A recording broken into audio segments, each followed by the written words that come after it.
राज्य सरकारने संदीप समितीला मुदतवाढ दिली ही चांगली गोष्ट आहे। या निर्णयाबद्दल मी सरकारचं कौतुक करतो। मात्र सरकारने समितीसाठी आवश्यक मनुष्यबळ उपलब्ध करून द्यावे अशी प्रतिक्रिया मनोज जरांगे यांनी दिली। यावेळी मंत्री उदय सामंत यांनी दिलेल्या संयम ठेवण्याच्या सल्ल्याबाबत ही मनोज जरांगेंनी प्रतिक्रिया व्यक्त केली। पाहूया त्यांनी काय म्हणाले। हे चांगली गोष्ट आहे, त्याबद्दल सरकारचं कौतुकच केलं म्हणल्यावर आम्ही केले म्हणणारे लोक आहेत। आम्ही ताठून धरणाऱ्यापैकी नाही आणि आम्ही ज्या वेळेस बोलतो ना त्याच्या पाठीमागं आमच्या गोरगरीब मराठ्यांच्या लेकराचं हित असतं म्हणून बोलत असतो। पण आम्हाला टार्गेट करायचं म्हणून आम्ही करत नाही। तुम्ही जाणून बुजून वेळ लावताय म्हणून, आणि आम्ही गप का बसलो 2-4 दिवस त्याचंही कारण आज मीडियाच्या बांधवाच्या समोर सांगतो की नामदार आपले उदयजी सामंत साहेबांचं स्टेटमेंट होतं की जरांगे पाटील माझे मित्र आहेत आणि त्यांनी थोडं संयम धरावा, सगळ्या मागण्या मान्य होतील। आणि माझा एक मित्राचा म्हणून सल्ला आहे की त्यांनी मुख्यमंत्र्यांना बोलू नये, आम्ही मागण्या मान्य करतो। त्यांचा सल्ला आम्ही मान्य केला, इकडची इकडच, आणि आम्ही शांत झालो। म्हणजे आम्ही सन्मान आणि सहकार्य सरकारला करतो हे ओळखून घेतलं पाहिजे। पण शेवटी काय असतं बघा, लेकराचं हित माझ्यासाठी लय महत्वाचं, म्हणून मी तो विषय बोलतो। आता काल त्यांनी आपल्या पूर्ण मागण्या 8 याला आपण साक्षीदार, त्यातल्या 4 तात्काळ मंजुरी देतो म्हणून सांगितलं। त्या 4 पैकी सुद्धा 2 केल्या, म्हणजे एक माननीय शिंदे साहेबाची समिती त्यांनी आता तिला मुदतवाढ दिली।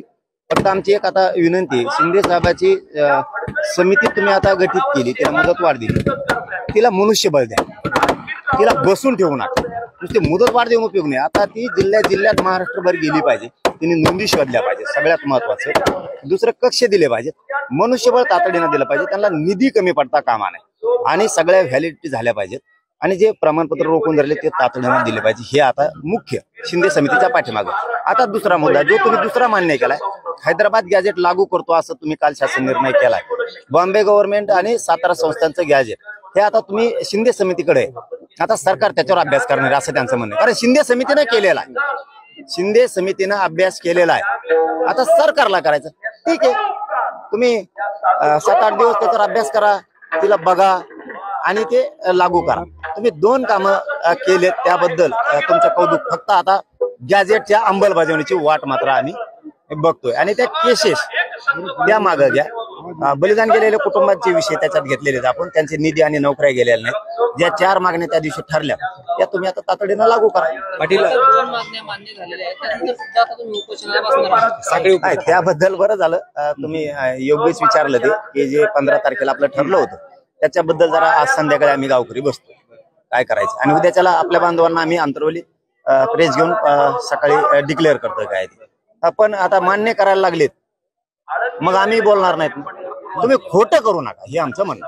हा, तुम्ही मराठा आंदोलक म्हणून कोणाला नोटीस नाही देऊ शकत। हा, तुमचं दुसरं काही लफडाचं नाही। पहिल्या दिवशी तुमच्या साक्षी सांगितले तिकडे चावून खा रे, येणं नाही आम्हाला, पण मराठा आंदोलक म्हणून मी खपून नाही गेला अजिबात। पाटील, खरं तर हैदराबाद गॅजेटचं, बॉम्बे आणि सातारा गॅजेटचं सुद्धा आता शिंदे समिती अभ्यास करणार आहे। लागू करण्यासंदर्भात सरकार सकारात्मक पाऊल उचलतंय का असं मला वाटतं? हा, आता कालच्या निर्णयामुळे वाटतंय, पण शिंदे समिती नाही अभ्यास करत, सरकारनं ती गफलत करू नये। शिंदे समितीने अभ्यास केलाय, आता सरकारला जर त्याला काही 7-8 दिवस अभ्यास करायचा असेल त्यांनी करावा, त्याची अंमलबजावणी करावी, आम्हाला वाट बघायला लावून। मात्र प्रमुख जी मागणी होती मराठा आंदोलकांवरती गुन्हे सरसकट मागे, त्याबद्दल काही निर्णय कालच्या निर्णयामध्ये झालेला नाही। 4 ते त्या दिवशी करतो म्हणले होते, एका दिवस 2 ह्या केल्या असत्या, पुढच्या मंगळवारीपर्यंत ते करतील असा विश्वास ठेवूयात। आता केलं म्हणल्यावर तर केलं म्हणलं पाहिजे ना, चुकला की सोडणार? हा, सोडणार।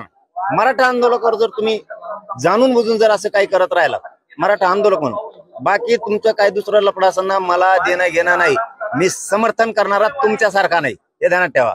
चुकीचं समर्थन मनोज जरांगे करत नसतो, कधीच मोर्चे काढीत नसतो, रास्ता रोको करीत नसतो, पाठबळ देत नसतो, चुकीला कधीच समर्थन देणार नाही। पण मराठा आंदोलकांवर तुम्ही जर आता गुन्हे मागे घेऊन मानता आणि काही काढत राहता तर ते खपवून घेणार नाही।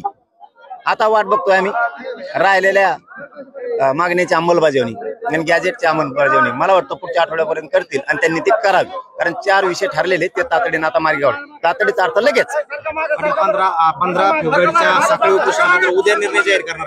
हा, आता पत्रकार बांधवांना उद्या आम्ही बोलून अंतरवालीला प्रेस घेऊन कळवतो, तर आम्ही रात्री चर्चा करतो, रात्री त्याच्यावरती चर्चा करतो। पण केलं म्हणल्यावर आम्ही कौतुक करणार आहे, चुकलं की सोडणार नाही। आमची काय तुमच्याशी दुश्मनी नाही, सरकारची नाही, फडणवीसची नाही, तुम्ही तुमच्या लेकराला वेगळा न्याय देता, माझ्या वेगळा देताय म्हणून हे घडतंय आणि हे घडत राहणार. तुम्ही जर चुकलात तर हे घडत राहणार. तुम्ही समाजाला द्या, समाज तुमच्या गळ्यात हात टाकून हिंडल ना सरकारच्या.